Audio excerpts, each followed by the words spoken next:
Hello learner, स्वागत है आपका इस YouTube channel learn tea life में। तो आज हम इस सेशन में बेसिक कंप्यूटर कोर्स का लेक्चर नंबर 13 कवर करेंगे। इसके पहले 12 लेक्चर कवर कर चुके हैं। अगर वो वीडियो आप नहीं देखे हैं तो इस वीडियो के डिस्क्रिप्शन बॉक्स में प्लेलिस्ट का लिंक मिल जाएगा, वहाँ से आप देख सकते हैं, या चैनल पे जाके प्लेलिस्ट में देखेंगे तो बेसिक कंप्यूटर कोर्स करके प्लेलिस्ट होगा, जिसे आप एक एक करके वीडियो देख लेंगे। अगर ये पूरा प्लेलिस्ट आप देख लेते हैं तो आपको कंप्यूटर की बेसिक नॉलेज हो जाएगी। तो चलिए शुरू करते हैं। उससे पहले अगर आप हमारा चैनल ज्वाइन नहीं किए हैं तो टेलीग्राम चैनल ज्वाइन कर सकते हैं, लर्न टी लाइफ से सर्च करेंगे, या हमें इंस्टा पे फॉलो कर सकते हैं, लर्न टी लाइफ। तो देखिए आज का चैप्टर है डेटा एंड इन्फॉर्मेशन, मतलब डेटा क्या होता है और इन्फॉर्मेशन क्या होता है। तो देखिए computer data and information. Data can be defined as a representation of facts, मतलब जो डेटा है उसको हम लोग कैसे डिफाइन करते हैं कि data can be defined as a representation of facts, concept और instruction in a formalised manner which should be suitable for communication, interpretation and processing by a human और इलेक्ट्रॉनिक मशीन। मतलब जो डेटा होता है वो किसी चीज़ का, मतलब जैसे फैक्ट हो गया, कंसेप्ट हो गया, या कोई इंस्ट्रक्शन हो गया, उसको एक फॉर्मल तरीके से, मतलब सामने किसी को रिप्रेजेंट करे, पेश करे, जो मतलब किसके लिए सूटेबल होता है, कम्युनिकेशन के लिए, वार्तालाप के लिए, इंटरप्रिटेशन के लिए, या मतलब प्रोसेसिंग करने के लिए, या चाहे वो ह्यूमन कर रहा हो, कोई इंसान कर रहा हो, या ही चाहे वो इलेक्ट्रॉनिक मशीन कर रहा हो। ठीक है, तो इन सब चीज़ के लिए क्या है, मतलब एक, मतलब इन सभी के रिप्रेजेंटेशन को, मतलब जैसे फैक्ट हो गया, कंसेप्ट हो गया और इंस्ट्रक्शन हो गया, तो इनको ही हम लोग क्या बोलते हैं, डेटा बोलते हैं। चलिए देखिए, data represent with the help of character such as alphabet, digits और स्पेशल कैरेक्टर। मतलब जो भी डेटा होता है उसको हम लोग इन सारी चीज़ों से रिप्रेजेंट करते हैं, चाहे वो अल्फ़ाबेट्स हो, कैपिटल में, स्मॉल में, या डिजिट हो, डिजिट कितना होता है 0 से 9 तक, या स्पेशल कैरेक्टर। स्पेशल कैरेक्टर में ये सब जाते हैं, प्लस, माइनस, स्लैश, स्टार, ये सब, greater than, less than, equality, etcetera. ठीक है, अब नेक्स्ट पॉइंट है व्हाट इज इन्फॉर्मेशन। मतलब इन्फॉर्मेशन का मतलब होता है सूचना। इन्फॉर्मेशन इज ऑर्गेनाइज्ड और क्लासिफाइड डेटा। मतलब जो डेटा होता है उसको सही तरीके से क्लासिफाई कर दिया गया होता है और ऑर्गेनाइज किया होता है। Which has some meaningful value, मतलब जिसके पास कुछ मीनिंग होता है, उसका वैल्यू होता है, वैल्यू मतलब मीनिंग होता है। फॉर द रिसीवर, मतलब जो भी रिसीव कर रहा है, मतलब रिसीवर के लिए उसका मतलब मीनिंग होता है और वो वैल्यू भी होता है। तो देखिए नेक्स्ट है information is processed data on which decision and action are based. मतलब जो इन्फॉर्मेशन होता है वो प्रोसेस्ड डेटा होता है।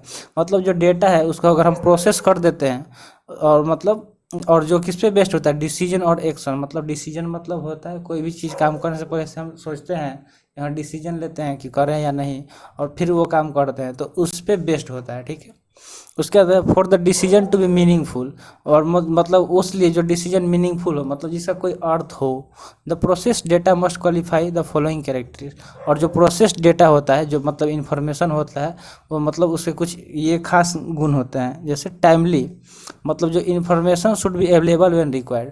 मतलब ये क्या होता है, जब भी हमको जो हमको इन्फॉर्मेशन चाहिए वो कब अवेलेबल हो हमारे पास, जब हमको रिक्वायर्ड हो, उसी मतलब वो टाइमली हमारे पास अवेलेबल होना चाहिए।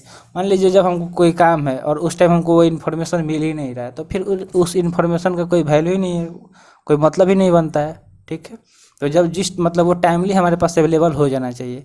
नेक्स्ट पॉइंट है एक्यूरेसी। और क्या होना चाहिए, वो जो इन्फॉर्मेशन हो उसमें एक्यूरेसी होना चाहिए, वो 100% एक्यूरेट होना चाहिए। Information should be accurate. ठीक है, उसके बाद आता है कंप्लीटनेस। मतलब उसका होता है इन्फॉर्मेशन शुड बी कंप्लीट। ठीक है, अब आधा इन्फॉर्मेशन कोई आपको दे दे, हाफ इन्फॉर्मेशन से आप कोई काम कर सकते हैं, नहीं कर सकते ना। आपको अगर आधे डायरेक्शन दे दी जाए कि आपको कहीं जाना है, तो फिर आपको आगे चल के किसी से पूछना पड़ेगा, या आप ट्रबल में आ सकते हैं। इसलिए जो भी चीज़ आपको मतलब इन्फॉर्मेशन मिल, वो कंप्लीट होना चाहिए, नहीं तो आधे इन्फॉर्मेशन या थोड़ा सा इन्फॉर्मेशन से आप कुछ नहीं कर सकते हैं। करेंगे तो ज़्यादा टाइम लगेगा ये सब। ठीक है, तो देखिए ये मतलब डेटा का ऐसा दिखाया गया है कि मतलब सारे डेटा को कंप्यूटर में से लोड। नेक्स्ट है डेटा प्रोसेसिंग साइकिल। मतलब कैसे डेटा प्रोसेस होता है, उसका साइकिल क्या होता है। तो देखिए data processing is the restructuring और reordering of data by people और machine to increase their useful and add value for a particular purpose. जैसे देखिए मान लीजिए कि मेरे पास डेटा है, जैसे मैंने ये वीडियो अपलोड किया अपने चैनल पे, तो इसको अच्छे तरह से ऑर्गेनाइज कर दो। मतलब जैसे प्लेलिस्ट बना के हम लोग क्या करते हैं कि वीडियो को ऑर्गेनाइज कर देते हैं, जिससे जो सामने वाला होता है जिसको ये सब रिसीव करना है ये डेटा, तो उसको ज़्यादा प्रॉब्लम नहीं होता है, इधर उधर खोजना नहीं पड़ता है, वो सीधे जाएगा चैनल में जाएगा और प्लेलिस्ट में जाकर देख लेगा। जैसे इसका प्लेलिस्ट है बेसिक कंप्यूटर कोर्स, तो वहाँ से आप जाके सीधे देख लेंगे। तो इस तरह क्या हुआ, मतलब वो डेटा को क्या किया गया, मतलब स्ट्रक्चर दे दिया गया, उसको एक ऑर्डर से सजा के रखा गया। ठीक है, तो वही उसको ही मतलब बोलते हैं कि डेटा को कैसे प्रोसेस करते हैं, जिससे क्या होता है वो यूजफुल हो जाता है और उसका वैल्यू बढ़ जाता है, मतलब फॉर ए पार्टिकुलर पर्पस, किसी भी पार्टिकुलर काम के लिए। अब नेक्स्ट है आगे देखिए, data processing consist of the following basic step. जो मतलब डेटा प्रोसेसिंग होता है उसका कुछ स्टेप्स है, ये मतलब बेसिक स्टेप्स है। देखिए पहले क्या होता है, हम लोग इनपुट करते हैं कुछ भी, उसके बाद वो प्रोसेस होता है और उसके बाद हमें आउटपुट देता है। तो ये तो हम शुरू से ही बता रहे हैं कि जब हम कोई इनपुट डालेंगे उसका ही प्रोसेस करके हमको आउटपुट मिलेगा। ठीक है, next days 3 steps constitute the data processing cycle. और यही 3 जो स्टेप्स हैं मतलब वही डेटा प्रोसेस करते हैं। जैसे यहाँ पे दिखाया गया है वो ग्राफ टाइप में कि डेटा प्रोसेसिंग, यहाँ से इनपुट करेंगे, फिर यहाँ प्रोसेसिंग होगा, फिर यहाँ से हमको आउटपुट मिलेगा। ठीक है, तो जब तक इनपुट नहीं डालेंगे तब तक वो प्रोसेस नहीं होगा। तो यहाँ से हम इनपुट डाले, फिर इसमें प्रोसेस हुआ और प्रोसेस होकर हमको आउटपुट मिल गया। तो आउटपुट क्या हो गया, हमारा रिजल्ट हो गया जो भी हमको चाहिए।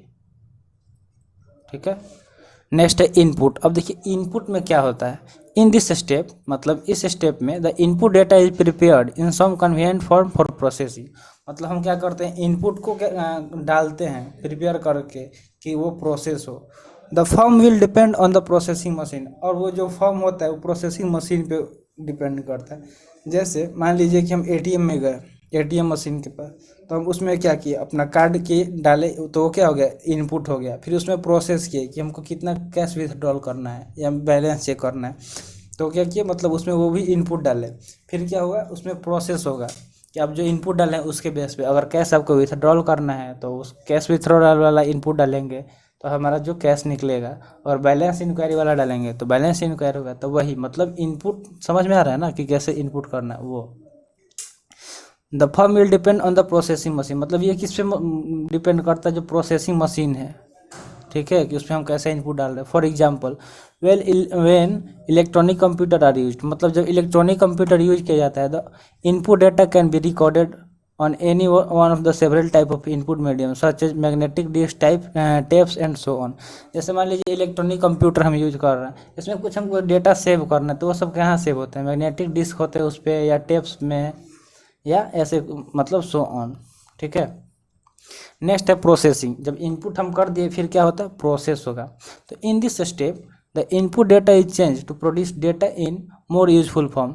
मतलब जो इनपुट डेटा है, जो भी हम डेटा हम उसमें डाल ले, वो क्या होगा, वो प्रोड्यूस डेटा हो जाएगा। और वो क्या होगा, एक मतलब चेंज टू प्रोड्यूस डेटा, उसको प्रोड्यूस डेटा में मतलब प्रोसेस करके प्रोड्यूस डेटा हो जाएगा इन ए मोर यूजफुल फॉर्म, और उसको एक मतलब ज़्यादा यूजफुल फॉर्म में कन्वर्ट कर देगा। For example pay cheques can be calculated from the time card. ये जो मतलब जो अगर हम लोग जो पे चेक्स होता है उसको कैसे कैलकुलेट करते हैं, टाइम कार्ड को यूज करके। और a summary of sales for a month can be calculated from the sales order.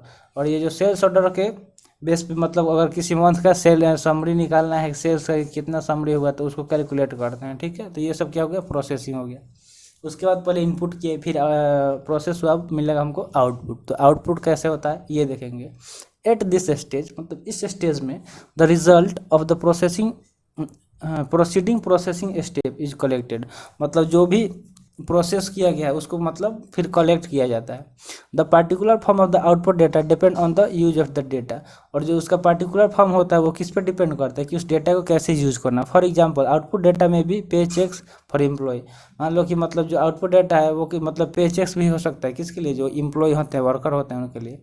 तो आई होप आपको समझ में आ गया होगा कि डेटा क्या होता है, इन्फॉर्मेशन क्या होता है। ठीक है, उसके बाद से कैसे मतलब कोई भी मतलब प्रोसेसिंग होता है। अब जब हम इनपुट डालते हैं तो वो प्रोसेस होकर हमको आउटपुट देता है। तो आई होप आपको ये सेशन पसंद आया होगा। तो जल्दी से वीडियो लाइक कर दीजिए और चैनल सब्सक्राइब नहीं किए हैं तो चैनल सब्सक्राइब कर दीजिए। मिलते हैं फिर अगले सेशन में। जय हिंद।